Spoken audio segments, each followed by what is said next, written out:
Hi, my name is Carlene Smith. I am the broker owner of Real Living Real Estate Experts in Warren, Pennsylvania. I would like to talk to you today about the consumer notice for buyers. While every state has their own version of the consumer notice, they do vary a little bit, all have the same meaning. Today, we're going to be talking about the Pennsylvania version of the consumer notice. As you can see, it is not a contract, it's just a notice.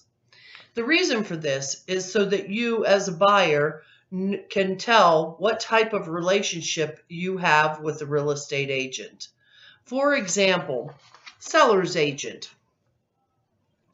If you are talking to a seller's agent, that is the person that has the listing contract on the property. They have the sign in the front yard. They are representing the seller's best interest. You, as a buyer, have the right to choose an agent to be a buyer's agent for you. The good thing about that is when the seller lists his property, he also agrees to pay a buyer's agent on your behalf, so there's no fee to you in most cases.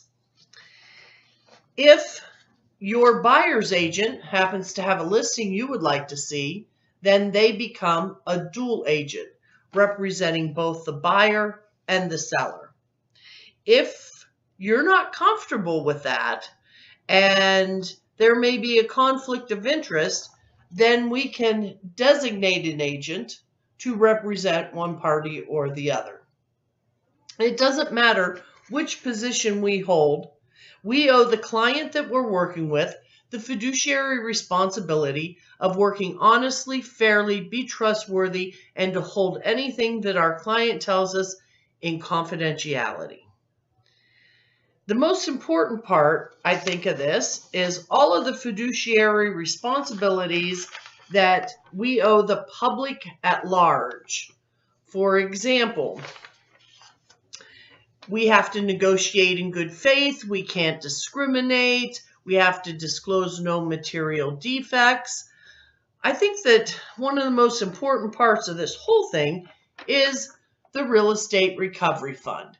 If for some reason you have a bad transaction with a real estate licensee and they've cost you money, you've taken them to court, you've won a judgment, you go to collect, and trust me, the agent's lost their license by then.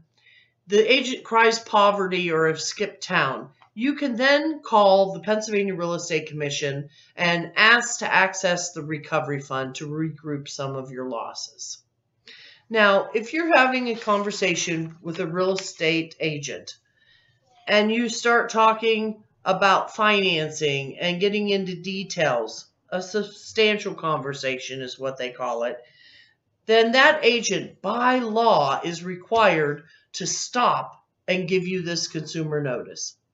If you have any further questions, feel free to give us a call. I have many real estate experts here ready to help you.